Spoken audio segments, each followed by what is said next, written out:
எனக்கு அருமையானவர்களே, ஆண்டவர் இயேசு கிறிஸ்துவின் நாமத்தினால் ஒவ்வொருவருக்கும் மறுபடியும் இந்த செய்தி மூலமாக என்னுடைய வாழ்த்துக்களை தெரிவிப்பதில் மகிழ்ச்சி அடைகிறேன். தேவன் நம்முடைய வாழ்க்கையில கூட இருக்கும்போது நாம் எதை கண்டும் பயப்பட வேண்டியதில்லை, எதை கண்டு நாம் கலங்க வேண்டியது இல்லை. வாழ்க்கை வனாந்திரமாய் இருந்தாலும் அதை வயல்வெளியாய் மாற்றுகிறவர்தான் ஆண்டவர். நம்முடைய தேவன் அற்புதத்தின் தேவன், அவர் அதிசயமான தேவன். பூட்டப்பட்ட கதவுகளையும் திறக்கக்கூடியதாகவும் பூட்டப்பட்ட கதவுக்குள்ளேயும் தேவன் வாசம் பண்ணுகிறவராகவும் இருக்கிறவர் தான் நம் ஆண்டவர். அவரை கல்லறைகள் கட்ட முடியவில்லை, காவலாளிகளால் காக்க முடியவில்லை. உயிர் செழுந்த தேவன் தான் நம்முடைய தேவன். அவர் தண்ணீரை ரசமாக்கினாரே, இன்றைக்கு நம்முடைய கண்ணீரை களிப்பாக மாற்றுவார், நம் குறைவுகளை நிறைவாக மாற்றுவார்.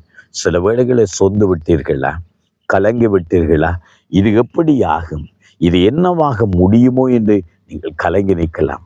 எல்லா வாசல்களும் அடைக்கப்பட்டு விட்டது, இனி ஒரு வழியுமே இல்லை. ஐயோ, நான் என்ன செய்ய போகிறேன்? என் தேவை எப்படி சந்திக்கப்பட போகிறது? என் குடும்பம் நிலைமை எப்படி மாறப்போகிறது? என் ஊழிய பாதையில் என்ன நடக்கும்?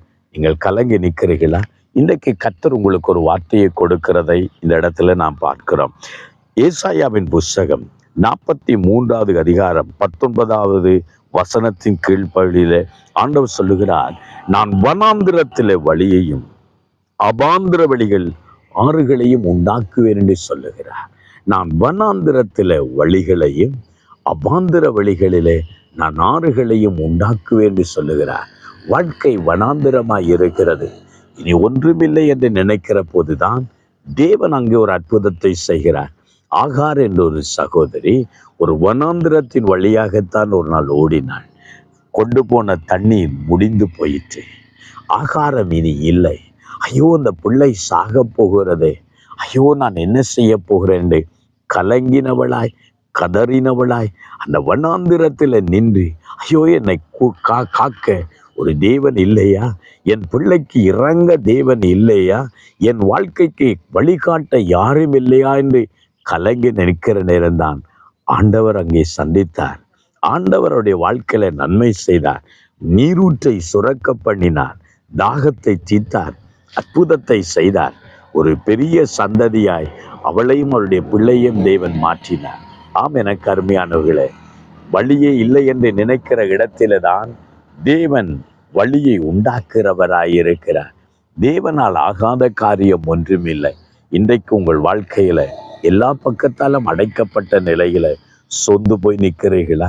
என் தேவை யார் சந்திப்பா? என் குறைவு எப்படி நிறைவாகும்? என் பிள்ளைகளின் தேவைகள் எப்படி இது நடக்கும்? ஐயோ, இந்த வீடை எப்படி கட்டுவேன்? நீங்கள் கலங்கி நிற்கிறீர்களா? ஆண்டவர் உங்களை பார்த்து தான் சொல்லுகிறார், நான் வனாந்திரத்தில் வழிகளை திறப்பேன்.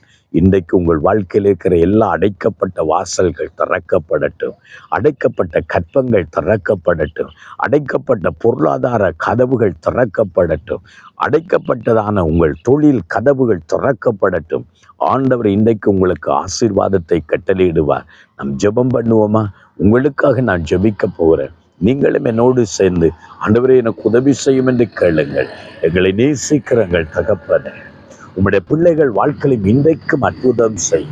வனாந்திரமான வாழ்க்கை இன்றைக்கு ஆண்டவரே வறண்டு போன நிலத்திலே வாழ்ந்து எல்லா பக்கத்தாலும் ஒடுக்கப்பட்டு நெருக்கப்பட்டு இருக்கிறார்களோ, ஆண்டவரே அவர்கள் மேலும் உம்முடைய கரம் அமரட்டும். இன்றைக்கு அடைக்கப்பட்ட வாசல்கள் திறக்கப்படட்டும், பொருளாதார கதவுகள் திறக்கப்படட்டும், நன்மைகள் உண்டாகட்டும், வேலை வாய்ப்புகள் உண்டாகட்டும், ஆண்டவரே விடுதலை உண்டாகட்டும், அடைக்கப்பட்ட கற்பங்கள் திறக்கப்படட்டும். இயேசு கிறிஸ்துவின் நாமத்தினால் உடைய பிள்ளைகள் வாழ்க்கையில அற்புதத்தை செய்யும்படி ஜெபிக்கிற, வனாந்திரத்தில் வழிகளை உண்டாக்குறவர், அபாந்திர வழிகளில் ஆறுகளை ஓட பண்ணுகிறவர், இன்றைக்கும் பிள்ளைகள் வாழ்க்கையில அற்புதத்தை ஆண்டவர் செய்வீரார். அன்பு கரத்துக்குள்ள ஒப்பு கொடுத்து இயேசு கிறிஸ்துவின் நாமத்தில் ஜெபிக்கிறோம், ஆசீர்வதிக்கிறோம்.